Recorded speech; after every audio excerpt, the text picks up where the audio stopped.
Welcome to today's podcast. I have the AstroTorah, Naomi on the podcast. Very excited to have you. We want to call you in to get some insights on astrology. I saw some of your Instagram videos, and you seem to be very, very on point. So thank you for coming. Welcome. Thank you so much for having me. You just shocked me with my chart right now. You went very my whole life in 10 minutes. Yeah, that's so much fun. How'd you get into this? Tell us a little about yourself. So I studied Jewish mysticism in grad school. I have a master's degree in Jewish mysticism from the Hebrew University of Jerusalem. Wow. I also have a master's degree in Jewish studies where I wrote a thesis on Mashiach ben Yosef. So these two energies are very much what my expertise is made of. I ended up becoming an artist using the Hebrew letters because I was trying to create spaces where people could embrace the energies of Kabbalah in a practical way. Amazing. Which we know everything comes from the letters. Of course. And from there, the letter, Sefer Yetzirah, which is our first book of Kabbalah, explains how every letter creates a constellation. So to connect people deeper with the letters, I went into astrology. It was like the next good move. Wow. So from some Sefer Yetzirah to the letters to that. Amazing. And there's so much of it's so much a misconception that people don't believe that the astrology is Torah based, but I'm so into it, specifically for personalities and all that. I mean, I spent so much time learning people's, essence and understanding them, and that changed so many relationships for me. Talk about that. How much important today? I think we're misjudging. We need to understand more. I think that a very important idea to understand and to really make peace with is that we come down on earth to reclaim something. Right. The Kabbalistic concept of the refinement of the sparks. Correct. Tikkun. So a lot of our story is connected to claiming something. We are here to claim something, right? Like it's ours and we just have to take it. We have to be brave enough to take it. We have to be courageous. And the world is set up in a way that makes it look impossible. It makes it look really hard. It makes it look like you shouldn't. Astrology is one of the ways in which God set up the world to help us, to guide us, to take care of us, to show us what the blueprint is, where we are headed and why. Wow. Like many other things, it was taken away from us. Wow. It got diffused. And astrology is this very clear, specific, strong, smart, rich way to connect to our souls and to the world and to the Creator. But so is nature. Right. So is following your passion. So is love. So is a lot of very important parts of society that has been taken away from our human experience by this modern world of ours. So reclaiming astrology is reclaiming a lot of ancient wisdom that was inherently ours. Beautiful. And it seems that at the end of the day, we got to go back to basics. Exactly. And I realize that. So tell me, just talk a little bit about how a person's chart is read. I know you just read my chart. Talk about a person's born, how it affects the timing, the place. Give us some examples. Yes. My example, my chart. You're free to talk about it. So good. Yeah. Here, I could pull up your chart. We just pulled it up right now. Yeah. So basically, I like to think of the planets as Hashem's messengers. Hashem put up different messengers for different roles. You have the messenger of communication. You have the messenger of boundaries and control, Saturn. You have the messenger of love and money, Venus. You have the messenger of willpower and drive, Mars. You have the messenger of transformation, Pluto. You have the messenger of disruption, Uranus. You have the messenger of elevation and transcendence, Neptune. According to Kabbalah, every one of these planets is connected to a sephira. So we can also see that, how they all basically create the sephirotic tree, which is the backbone of the everything. person. Yeah. Right? Like which the is same the backbone way. of everything. Exactly. So it's in the cosmos, and the human is microcosm of the macrocosm. So that's why we find ourselves in the planets, but also each other. I just did a class this morning, actually, on the shattering of the vessels. How it's when one vessel has too much energy, and it's not used in harmony, is what causes the disruptions. Like because the original Sphirot were not aligned together, they were not communicating, they were independent. So it's I guess when somebody uses too much independence, like for example, let's say a Scorpio uses his intensity without being cooperative. An Aries uses his Mars energy without being a team leader, is where things go. So I guess the signs work if there's too much of one energy without cooperation, is disruption. Would you say that? Absolutely. And even more so, we have these messengers, and they all are going to affect us in different ways. The chart is a picture of the sky at the time of your birth. Wow. If I take a snapshot of where the planets were, they're each in a different sign. The signs do not work alone. The signs are part of the ecliptic, the zodiac cycle. We start with Aries and we end with Pisces. We have all of the 12 signs in our chart. They all belong in a different area, a different domain in our life. We're never meant to work with our big three, sun, moon, rising. We're meant to have this beautiful harmony between all the signs, and we want to operate from every single sign's light. Every sign has light and shadow. I read a Kabbalistic prayer every day in the morning, and it says that for every single day, there's specific mazal that takes care of that day. Mondays, the moon, I believe. Tuesdays, I forgot the name of it. But every single one has, I think Scorpio's Wednesday or Tuesday or Wednesday. But there's specific mazalot on every single day that day is running the show. Talk a little bit about that.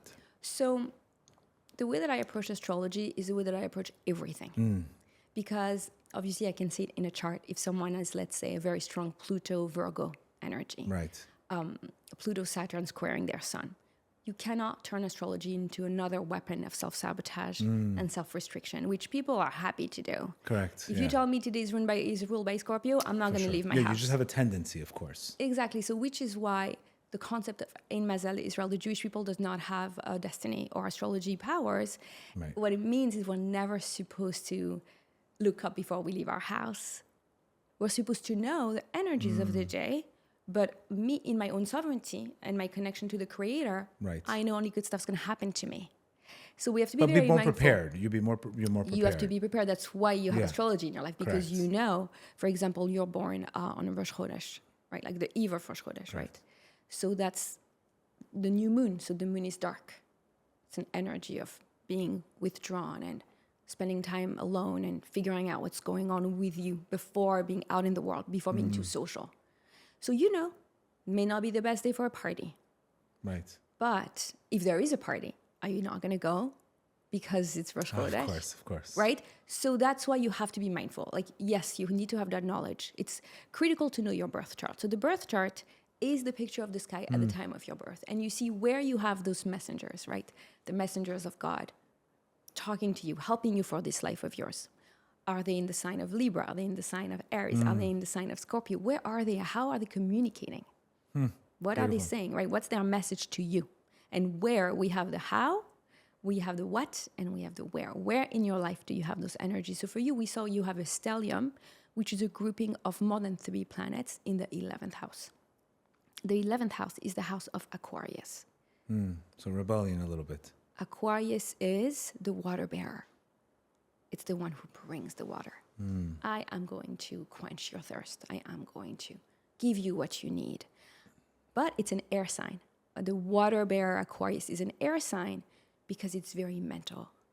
I'm going to give you these beautiful ideas that will make you feel free. Aquarius is the sign of disruption for the sake of liberation. I will shock you because I want to free you. I love that. That's amazing. That's a very Passover energy.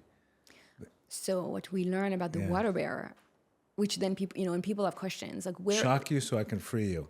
That's exactly the message that I want to shock people to free them. Exactly. But with the energy of the Scorpio. Right. With a resilience. Deep transformation. That's amazing. You can die, but you will rise up. It's Phoenix rising. You may die, but you will be stronger and greater. More powerful. That's the Scorpio. Only the Scorpio can go as deep as the Scorpion. Right. Only.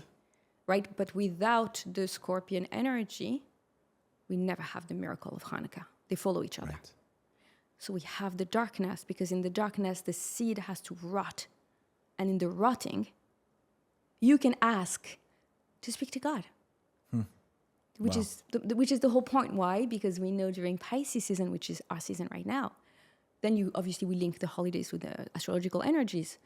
The whole concept of Pisces season is when Queen Esther enters the king's chamber and she sees that she's alone and she says, God, why are you forsaking me? And the Scorpio can do that. Why have you forsaken me? Only in this loneliness and solitude and pain and despair that God can say, okay, I'm coming for you.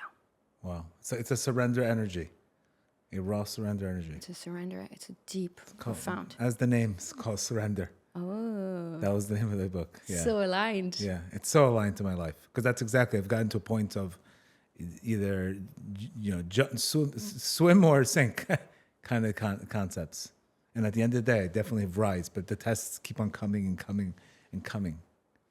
Also, Rabbi Nachman wrote that a person who has the ability to influence people or save souls, he will never have tranquility. So even the fact that being in this role, don't worry, you're going to get there soon, you will not have tranquility. It's almost a tranquility tax that you have to pay for being in this role. But at the end of the day, the reward is you'll help tons of people, but there will be no tranquility. So what we want to do, Yeah. and this is the lesson of Pisces, which is not only the lesson of Pisces. The lesson of Pisces is the lesson of every single sign because it's the last sign. So it holds everything. And the final lesson, which is the lesson of Pisces, which is the sign that is closest to the divine. It's what happens after this life is over. Right. As the 12 signs represent Aries, the birth, the scream, That's the amazing. baby entering the portal of birth, and Pisces, the returning of the soul. Like the two fish, one is going back up. Because they're like disconnected. Pisces, like they're in another world. Yes, which Like is why you it's see, very like hard they're to in be another Pisces. world. Yeah, exactly. And Like during the- Pisces season, yeah. we're also kind of like all affected by that energy of feeling, in between. It's very Two uncomfortable. worlds, like you're in two worlds. In two worlds. It's the fish going up and the fish going down. But essentially, the lesson is this. You are swimming in the ocean. The waves are crashing against you. It's not simple. It's not smooth. But you learn to dance with the crashing of the waves. And you find some sort of a tranquility because you've learned that dance. You learn the dance of crashing with the waves and expecting them to crash. So you know. No, you'll have inner tranquility because you know your mission, but you won't have outer tranquility. No, Let me rephrase exactly. that. Yeah. Exactly. There won't be an outer tranquility, but there'll be an inner tranquility, knowing this is your mission. But again, Tom Brady doesn't have an inner tranquility. Great people don't have inner tranquility. Have outer tranquility, but they have inner tranquility. That's the key. Exactly. The balance, right? The two fish. Exactly. One is up, one is down. Wow, that's amazing. Wow. I'm amazed by that concept. So what do you recommend, like people before they even start dating, they should be looking at their charts and understanding what they're dealing with? If you're going to go on a date and it's a blind date and you don't know really what the person does or what they're like and you're just going Especially to if we're getting married, of course. So if you're going on the blind date and you don't really care, then don't look at astrology. Let it be a Right. surprise. Right. If you are going to look into what the person does, how much money they make, what they look like, who are they friends with, then sure, you should also look at the astrology. So it Right. depends. Now, what's very important for people to know, your soulmate and or your zivug and or your tikkun soul Tikkun soul, correct. is not someone that will have the most compatible chart with you at all. So do not make the mistake of acting from a place that we do not So believe true. in, which is we don't believe in we have astrological powers enforced over us. Right. And people will do that. And they will believe that what it says on the chart is truer than what their soul is here to do, Correct. right? A real marriage is not toxic, but challenging. Absolutely. You work with each other. Yeah. You learn to Give change. to give. You have to give to give. Yeah, you surrender. Yeah. Right? So if I was to say to you, well, this is your perfect chart, and this person will never challenge you. Impossible. You may be very happy for like a year or two, but then you'll get very bored because you're not challenged, because your soul is not growing. And also, by the way, you're not walking down the aisle with that person. You're just not that interested. So the chemistry also comes from the fact that there is a tikkun. And people have to make peace with not marrying their soulmate per se. What they think is their soulmate, right? Yeah. What they think is their soulmate, right? Yeah, It's that not- I think- romanticized idea of the Correct. soulmate. Correct. I think heaven's interested in the tikkun, not in the comfort. And I think that's the mindset we have to put ourselves in, and we have to put ourselves in an aggressively growing mindset How spiritual you are, whatever you're going to use, you have to be aggressively growing spiritually, because otherwise you're going to get drowned in materialism, or get drowned in all kinds of desires and everything. I don't think there's an option. There isn't. No, I don't think there's an option. I mean, fortunate is the people who are able to have spirituality. Otherwise, it's because the more you desire, the more you lack of it. So it's like the system is set up on the other side, that the more you want, the more you're going to have less of it. So why go in that direction if you can go in the other direction? Exactly. Crazy. What would you recommend? So as far as I practice myself, I do his bodhidut, which is talking to God, which I found as far as the most success I've had in the thing. So what would you suggest a person going out with a person, what would you suggest is the number one trait that they should look at? Would you say it would be more ambitious, to be humble, to always be working on themselves? What would you say would be the best thing a person should look at? I would say from what you've seen. From a personal standpoint, I will say, you have to make sure the other person is kind. Mm-hmm. And kindness is how they talk to people around you, how they talk to the waiters, how they talk about their friends, how they forgive people, and do they have a kindness practice? So do they give charity, or do they help? Or if you walk by a homeless person, are they going to stop and give money? I think that this automatic trait of kindness is fundamental to build Chesed, any sort of life, generosity. After that, which really is bare bone, this is the minimum.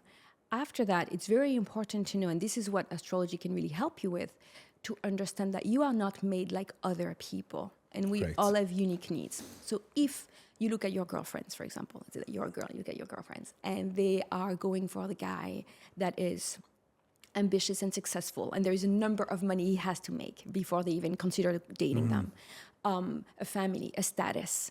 If that's what they need, and you feel very lost because you're going on those dates, but nothing feels good to you, it's not what you want. And the astrology is going to show you your chart.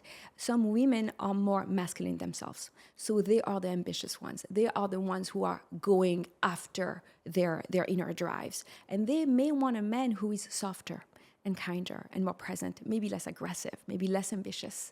Right? So we obviously want to make sure that there is a right amount of balance between the masculine and the feminine within each individual.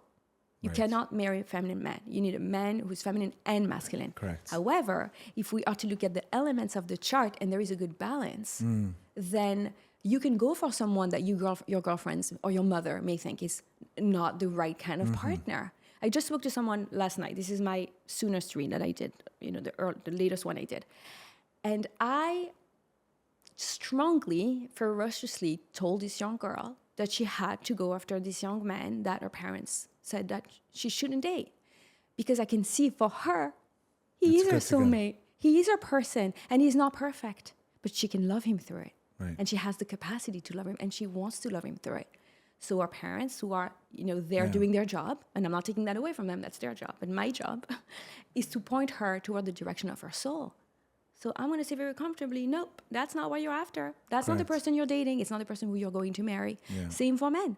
They are looking, their mother may say, It's what looks good instead of what is good. I think people are judged. They want what is looking good, what looks good for the community, what's good for you.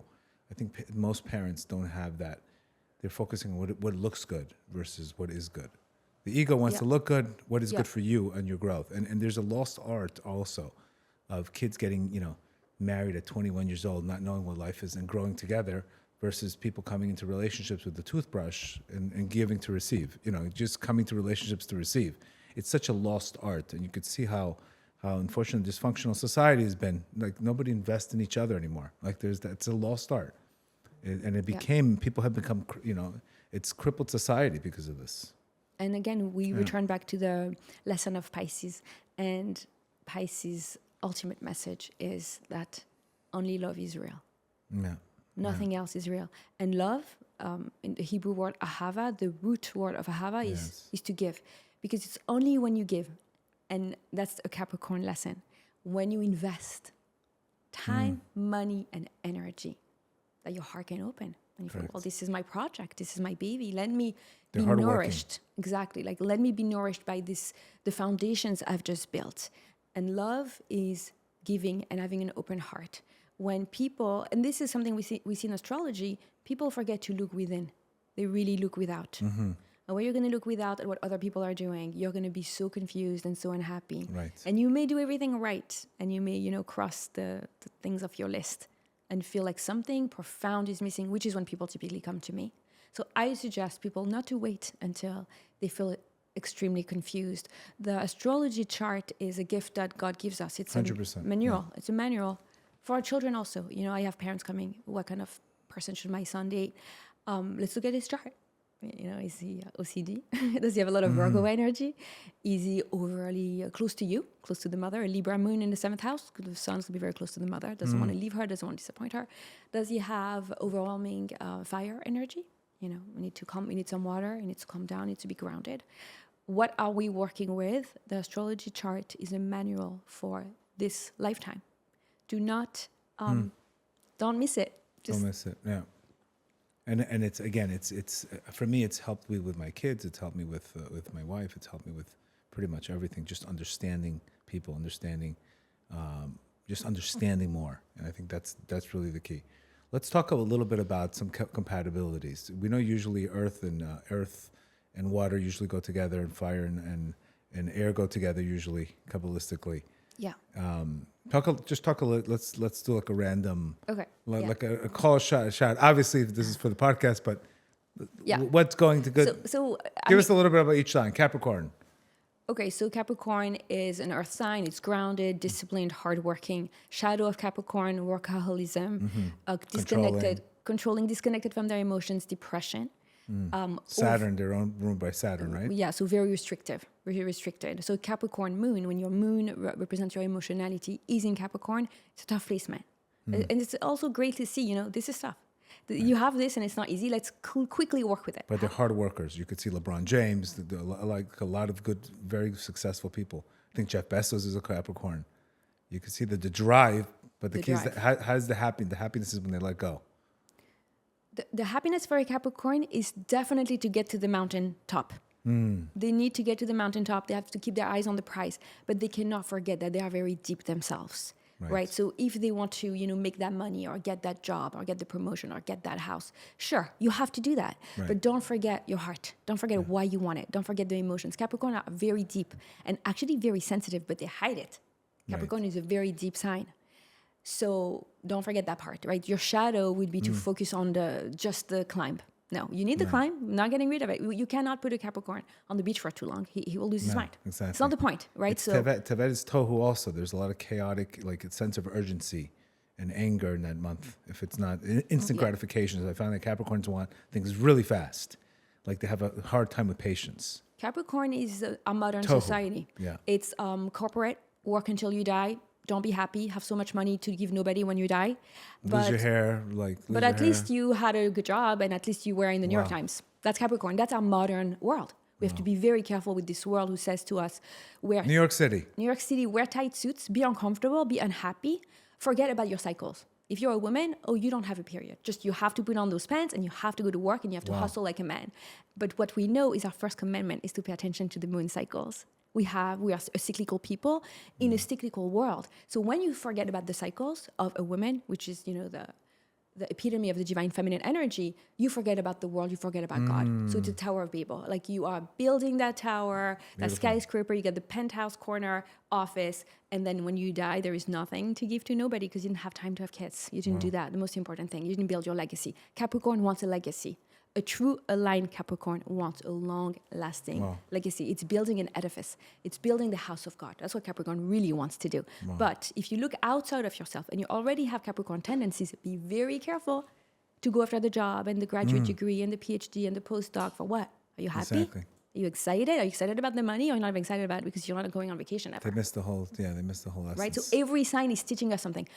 We've always known we have 12 tribes plus one, right? Because we have each a path. We each have a different path. And the signs show us our path. Yeah. And each month has that energy. Exactly. So for example, now in Pisces season, we have to be like the fish. We have to swim. We have to surrender. We look back because Nisan, Aries, which are first month, we're going to be reborn very soon. We look back and we say, well, how have we done it? Are we happy? Is this good? Are we excited to come back to this world again as a reborn entity, right? The spring equinox, Rosh Chodesh Nisan, our new year, the new So year. that's why the whole tikkun of Adar is really happiness. Exactly. Laughter, you letting flip go. it. Exactly. You laugh. Why? Laughing at the process. At the end, Sof Davar Kol Nishma, at the end, everything will be understood and we laugh. Like Rabbi Akiva laughed at the ruins. Beautiful. He laughed because he knew it meant Right. it's over. We can leave. Wow. We're getting closer to God. That's the whole point. Exactly. Wow. Talk about Aquarius. Aquarius is such a good sign. Aquarius is in the Chumash. Kidalo dala et hamayim. Right? When the daughters of Jethro see this man who is weird looking, he's a Hebrew. Moshe did not look like a Jew and he did not look like anything. He looked very unique. He did not look like an old rabbi at all. Moshe was raised in the house of Pharaoh. He was exiled, and the Aquarius energy is exile. You will not be home. You will not be comfortable at home. You have to leave. Because if you want to free the world, you're doing it from a higher standpoint, right? Aquarius is above the horizon. Right. It's the air that can see further. So Aquarius comes after Capricorn because once you've climbed your mountain, you have a different outlook. Now you can see from the top of the mountain. So Aquarius comes to free the world. I am going to shock you. Moshe is shocking. Everything about Moshe is shocking. When it says Kidalo Dala, because he was the Dli. The Dli is Aquarius. Right. Mazal Dli. He's a bucket. He's a water bucket. He himself is nothing. Why was Moshe the most humble man on earth? He was nothing. He didn't have an ego. Because when you're going to teach and free, you can't have an ego. If you have an ego in the room, the message doesn't come through because we can't hear the voice of God. We can hear your voice. So if you're here to teach, you have killed your ego. You're Amazing. gone. And that's what Moshe was doing. And that's Aquarius energy. Moshe comes from the water and frees us through the water. Aquarius, the water bearer, who's a sign of intelligence. Ultimately, Moshe gives us the Torah on top of the mountain. Capricorn is the mountain. The climbing, the mountain goat, the Gdi, gets us to Dli, the Aquarius, right? And what do we have? What waters does it give us? Moshe is born on the 7th of Adar, he's a Pisces. Beautiful. And then the water is, one day the world will be known, will be filled with the knowledge of God, like the waters of the ocean cover the seabed. I find that their hardest trait is definitely relationships. Of all my friends that are Aquarius, they have a hard time in relationships, emotionally connecting to people. Absolutely. Aquarius very is detached. It's a very detached, aloof, disconnected. Right. Elon Musk has a Mars in Aquarius, and that's Aquarius energy. Yeah. It's genius. It's advanced. It cares. But no emotional attachment. But it's very weird. Aquarius is weird. Great friends, but not good lovers. Aquarius is the weirdo. You have to look at Venus and the moon to understand how you love. Right? Because what's very interesting is you're an Aquarius. So you're weird, you're awkward, you're different, you're a genius, you have all this money, you're successful. You have no love. There's 5 kids, six wives, right? You have all kinds of things. Exactly. You're just doing something different because Aquarius is an energy of the future, very futuristic, very progressive. Oh, wow. I never thought it's the future. Wow. Yeah, Aquarius is the future. It's see further than everybody. That's why people think you're insane. Elon Musk energy. I love that. That's also your energy because you have the stellium in the 11th house. So you can see you're on top of the mountain. You can see further. People think you're crazy down the mountain. They're like, what? Because it doesn't exist yet. I'm always thinking about new things, new ways on how to, new psychological ways, new ways on how to, how to just break through. Yeah, and that's the Scorpio is the psychology. Like, how do I help people transform, but in ways that don't exist yet? So for example, Aquarians can feel very shamed because they are weird, because no one understands them, but they know the truth. They know. They have that. They have that no one else understands. So this is a shadow of Aquarius. However, for love, I just spoke to a guy yesterday. He stellium in Aquarius, but his Venus is in Pisces. Actually, the way that he loves is transcendental and elevated, but he doesn't allow himself to love this way. His love is very romantic, but he doesn't go there because he shames himself. Wow. So first of all, always look at your Venus, which is love, and look at your moon, which is your emotions, to understand how you need to be loved. You don't need to be loved the way that you need to be spoken to. Beautiful. Your lover is not your friend.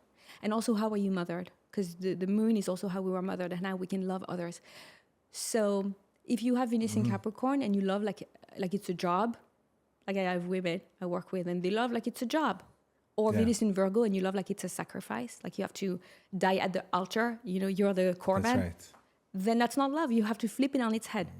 Love it. You have to look at the Pisces, you spoke about Pisces. I see that some of the people that I deal with, Pisces, they get into a very big victim mindset.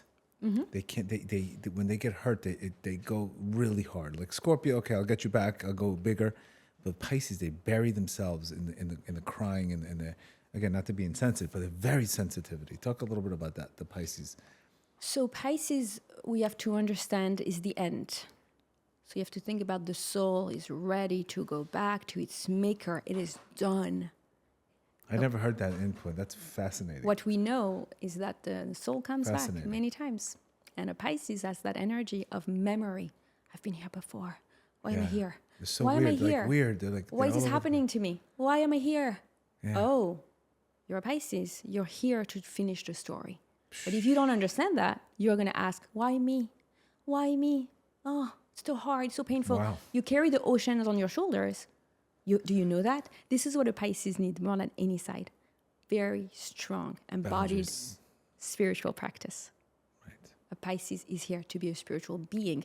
If you do, and I do not mean a religious practice, I mean a spiritual practice, right? Because people get confused. People can get lost in religion and not be spiritual, exactly. Exactly, people get confused. So if you have a Pisces rising, a Pisces moon, and a Pisces sun, you need to know, this is when I speak to God, this is how I speak to God, this is what I say to God, and this is how the world cannot affect me. Like you said, the boundaries, because your experience is actually way closer to your maker than to other people. But if you treat yourself like an Aries, you will suffer. Yeah. You're not a Virgo. You're and they get into drugs, God forbid, to medicate. Why? Why do they They're do the that? most addicted to, it's funny how Pisces are the most, I mean, I seem like they're the most addicted. I run drug rehab facilities, but somehow they're the most addicted to drugs. I'll tell you why. Very simple. Very simple. Pisces is ready to leave this earth. It does not want to be here. It was here before. How do I escape? Give me something to escape. Let me numb. Wow. Let me numb out of this experience. I'm fascinated by that. I never understood that experience. I'm numbing because I have to leave. I have to go. I can't be here. I can't. Why can't I be here? I just got chills by hearing that. I can't be here because I'm too sensitive. This world, again, we live in. Yeah, because they get affected, very affected by. They take things like a pet dying, something. They take it really to heart. The story of Purim, which guides us a lot to understand Pisces, is this life is a theater. This life is a masquerade, and we're all wearing masks. But even though the name of God is not written once, the King is mentioned everywhere. So Pisces helps us understand that for them, the veil is very thin. They have thin skin. Thin skin, exactly. So their tikkun is to go into Virgo. I guess the North Node would be Virgo. They have to be more Virgo. If they're a Pisces South Node, they have to take more Virgo, so a little tougher. This is how we look at it. Yes, we look at the opposite sign, sure. But we also look at the light aspects of a Pisces. Because a Pisces is not 100% suffering. A Pisces is what? More connected to God. They're spiritual. Exactly. They're the healers. They're the teachers. They Which know. they're more affected by this world, of course. That's why, what do they need? Boundaries, spiritual practice, refinement, discernment. That's the Virgo. Virgo discerns. Calm down, relax. Like, yes, you're going to go. Yes, your neshama is done. But now you're here. We live in the world of action. And those are your practices, Virgo.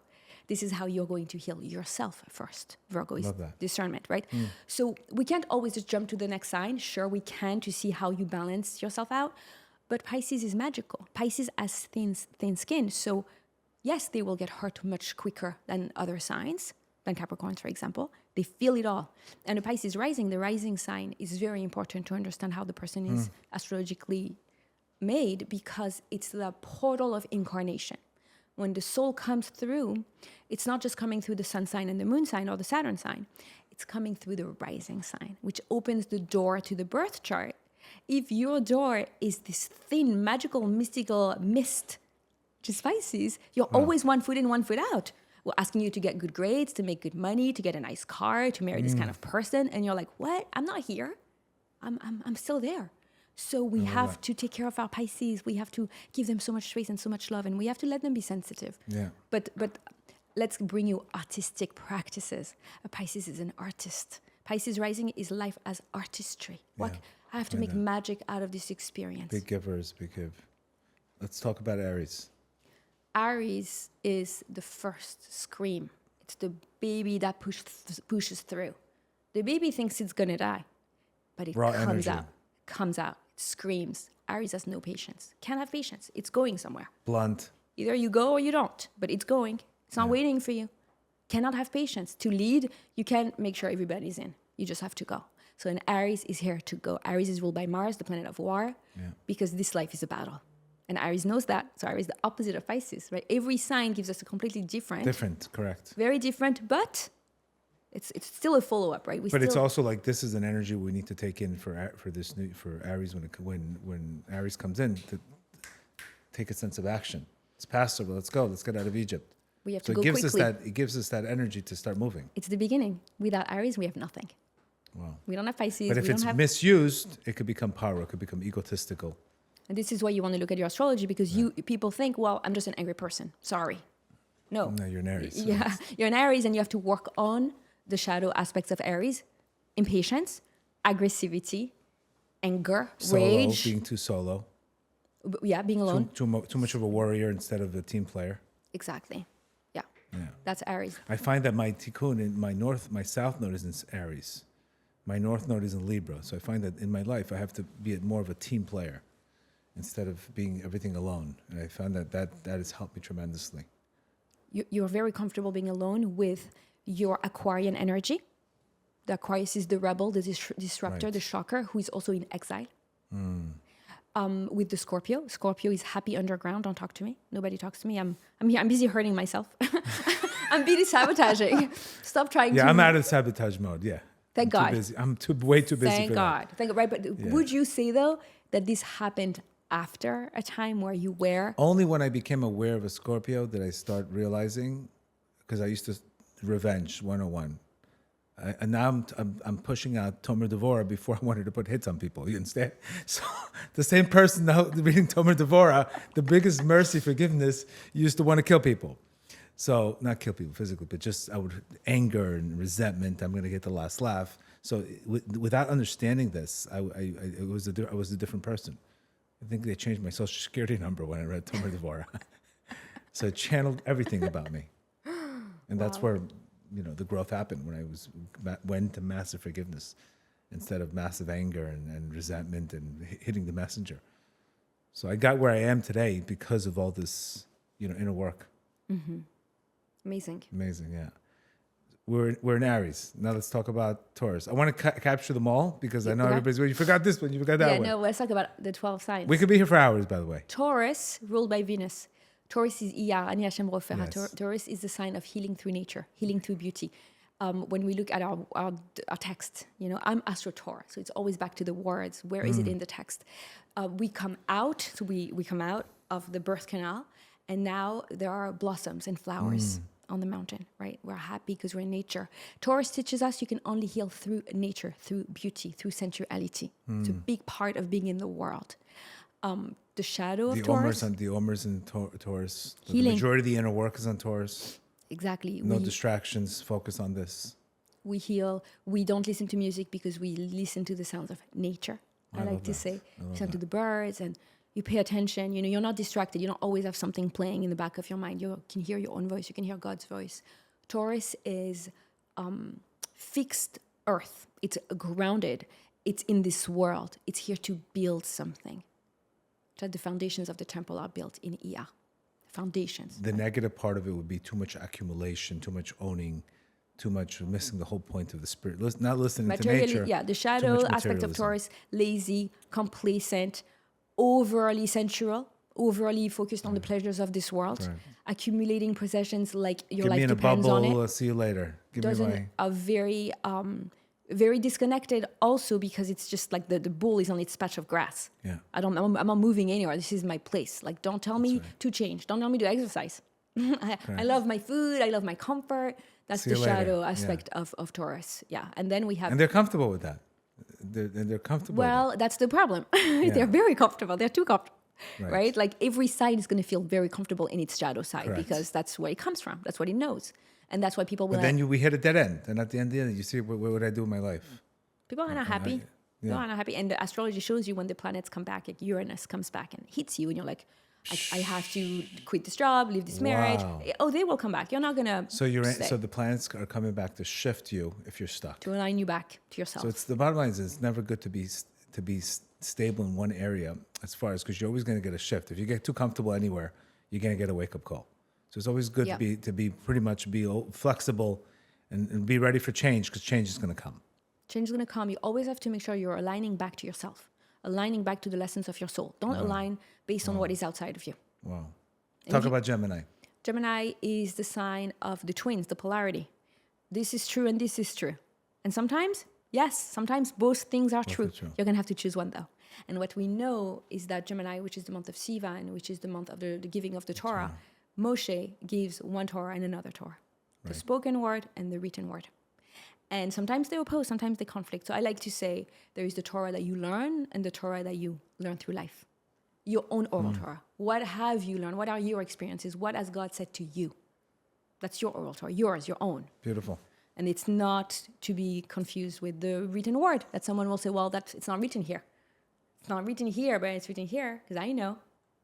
They always need to be busy, Geminis, I realize. Very active. Gemini is calm mutable air. Yeah, talking all the time. Mutable air. It's very active, very split, very confused.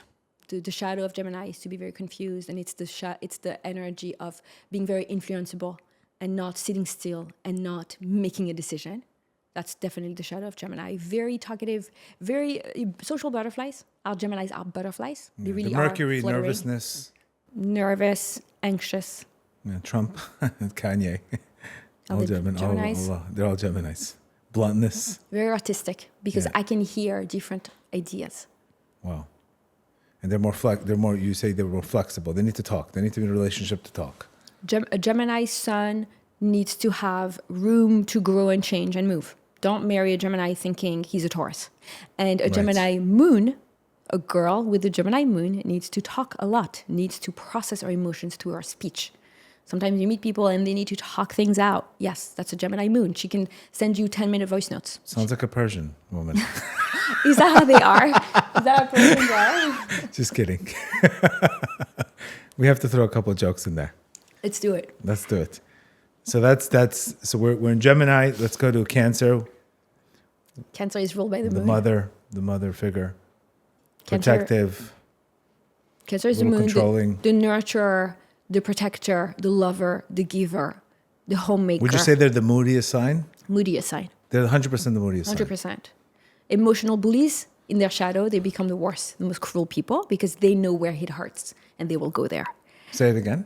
So Cancers are the softest and the most loving. Right. But it's the crab. And the crab has a shell and it walks sideways. It's always playing defense. It's very scared. Why? Because it doesn't have a skin. It's just raw flesh. So if you hurt me, watch out. Wow. Cancers are cruel. They're not mean. They're cruel. They know where it hurts because they know emotions because they're the most emotional sign. Wow. Cancer, the shadow of Cancer, not breaking up, even if they are miserable. Because once their pinchers are attached, it's for life. Wow. So sometimes you got to detach. Sometimes you have to see, is this safe? Is this toxic? Is this toxic safety? That's something I see a lot in my charts. I find that their biggest issue is they're the most confident, insecure people. They are the most confident and secure, you would say? They're confident on the outside, but inside there's massive insecurities. It's not that they're... Maybe that's your experience. That's what I've seen. That's what you've seen. So, It's like a completely opposite. Mm-hmm. Yeah, because Cancer is a cardinal Yeah, sign. the outside shell is and inside there's a lot of fears. Very soft inside. Tammuz also, they're affected by Tammuz, which is, Tammuz is ace of impulsivity. Would you say the biggest struggle is being impulsive decisions? No, I would not say that for Cancers. What would you say their biggest struggle is? The biggest struggles for Cancer is their cyclicality. They cannot be steady. They change too much. And again, because it's the moon. They're ruled by the moon. It's the moon. So sometimes they're meant to be quiet. Sometimes they're meant to be halfway here, halfway there. Sometimes they're full. Sometimes they're shining. So you can feel embraced by the grandeur of their love, or you can feel like it's cold, like you're in Alaska. What's going on here? It's very hard. It's very hard for Cancer. Would you say it's the hardest to deal with?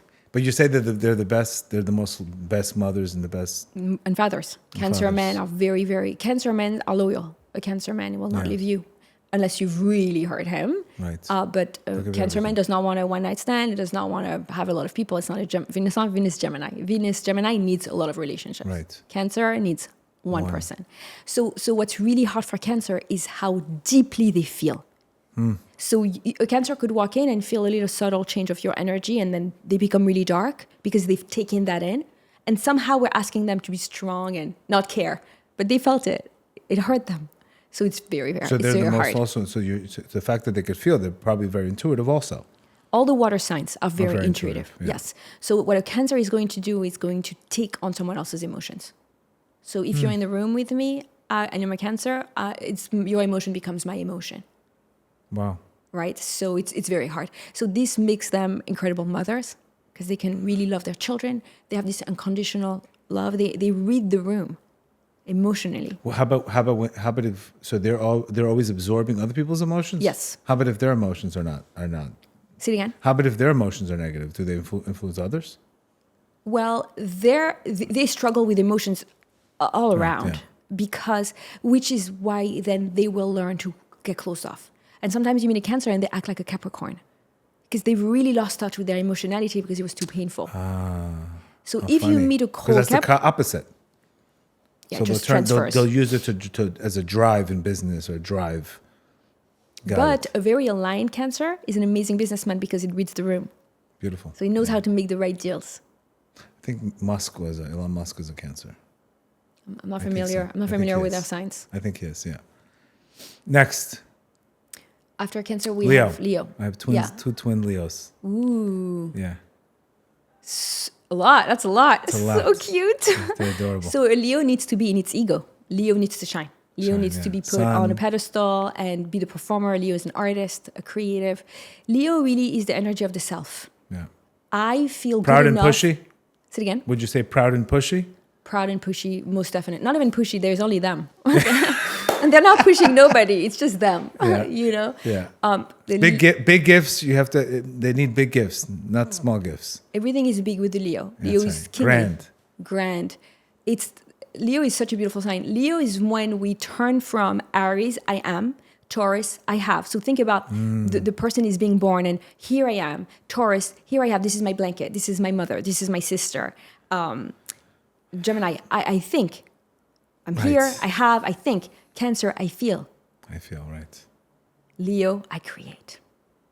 I'm good enough now in my life that I can say, you know what, I'm going to do this. In order to do that, you have to have so much healthy ego. I know that what I'm here to share is powerful and important. So I'm going to share it. So it's healthy ego. And Leos are judged because we don't give them that place to shine. Like, go shine, be a Leo. And Leo is the very tricky energy for us because it's the sad but happy energy, right? So with Leo, we have the month of Av, which is the month of the father. So it's very strong masculine energy. And it's what the shadow of Leo is. If your light is not aligned and you are not taking up the stage and you're not sharing your gift, this fire will burn the house down. Leo, with ego. Tisha B'Av. Burn the house down because the light is not for the creator. Because when you serve, you're not serving you, you're serving God. Those are the gifts that God gives you. You're the channel, you're not the source. And if you think you're not channeling the gifts because you don't want to be in ego, that's the worst ego you can have. Right. And you're burning everyone to the ground. That's why you have these misaligned Leos and you see these people that are not accomplished. They're not artistic, but they're very destructive. Now, how does God heal us from the grief of the loss of the home? Through love, through unconditional love. And Leo is the sign of romantic love. So once you're here, once you think, once you feel, you create and you meet someone that wants to create with you, and that's romantic love. And Leo also rules children in the chart. So you meet someone you love and you have children, and that's the greatest creation of all. Wow, beautiful. I love that. Wow. Let's talk about Virgo. So after coming down from like beautiful fixed fire of Leo, Elul, Virgo. Elul, we come back down to the energy of Virgo is the energy of the Betula of Elul, the Virgin. She gets on her knees because she wants to connect to God. So she's like, take my gift and do whatever you want with it, God, right? And it's the energy of return. The energy of Elul is an energy of going back to center. We have two endings in the calendar. We have Adar and Elul. We have the Virgo and Pisces. So they complement each other. Virgo is the sign of service. Virgo is the nurse that wants to make sure that everything is working fine. Exactly. Perfectionism. Perfectionism, refinement, exhaustion. service, sacrifice. Critical. Very critical, right? Because they're always trying to fix something. Great dressers. Because they're very meticulous and perfectionist. Yes. Very neat. I've had clean. Virgo employees very, very on spot. Could be very OCD. Virgo is the sign of anxiety.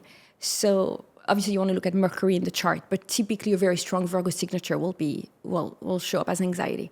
And how do you release that anxiety? Virgo is a mutable earth sign, so moving the body, exercise, swimming, movement, dance. Dance is amazing for Just Virgos. to let go. You have to move your body. Yeah. It's a mutable earth, right? The lesson of Virgo is you can make magic with this planet, with this world that God gives us. You can really create magic with intentions. So a Virgo will learn to make bread out of the wheat. How? How can we have bread from wheat? That's Virgo magic. You take this earth and you turn it into something that will sustain you. But at the same time, they're very hard on themselves, which will make them hard on other people. That's when it's misaligned. That's where the misalignment on Virgo is. Stop being so hard on yourself. Focus on your good points. Let go. Serve. Only a Virgo can love with devotion. The Right. energy of the Betula. She's like, I'm going into the field to talk to the Creator. I don't need anyone. Yeah. And their love language is definitely action. They want to partner with action. Service. Does action, service. Acts of services. I don't want to hear anything. Yeah. Do, action, etc. Yeah. Amazing, amazing. Okay, next one. Libra. Libra. The scales of justice during the month of judgment. So in its light, Libra is the partner. I collaborate. Let's do things together. It's me and you. This is how the scales are balanced. This is how we have harmony. Libra is ruled by Venus, and it's a cardinal air sign. It starts a season, fall, and it's air. It's a sign of intelligence and ideas. So Libras have great ideas, beautiful ideas. They have to share great concepts with people around them. Could be a little bit stuck in its head, and could be the scales can move too much, and that makes Libras very indecisive. They don't know what to choose. They can't choose. They can't make a decision for their life. I've seen that for their life. I have so many Libra friends, and it's so frustrating that they can't make a decision. And I'm a Scorpion. Like, I would have made the decision like 10 years ago. And most importantly, you have Is it because they're afraid? They're afraid to be wrong, or they're afraid of what are they afraid of? Of making the wrong decision? What's very interesting about this energy of Libra is Libra finds itself in the questioning. It loves the debate. The world says to them, choose. And they're like, what do you mean? I'm having this great time figuring things out. And we'll tell them you're too slow. But really, we have to say, I appreciate you in this moment.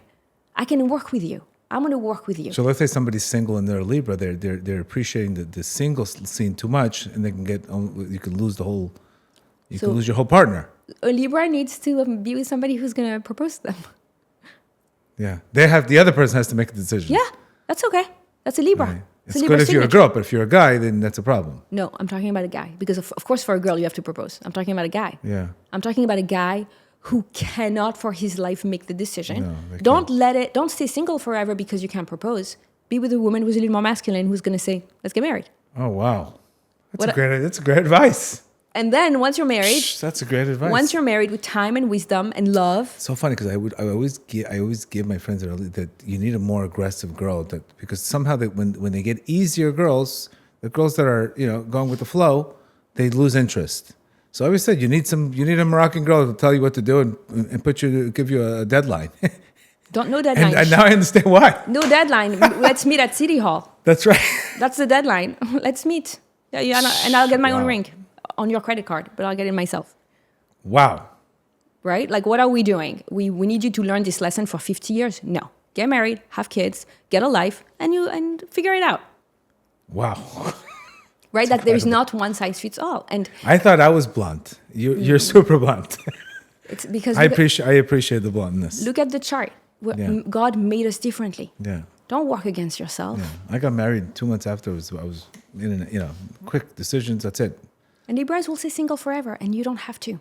And also, don't try to change yourself. You are a debater, so you can make the decision. That's okay. But you're always going to learn. You're learning on the way anyway. What do you think? Just because you're married, you're done? The education just started.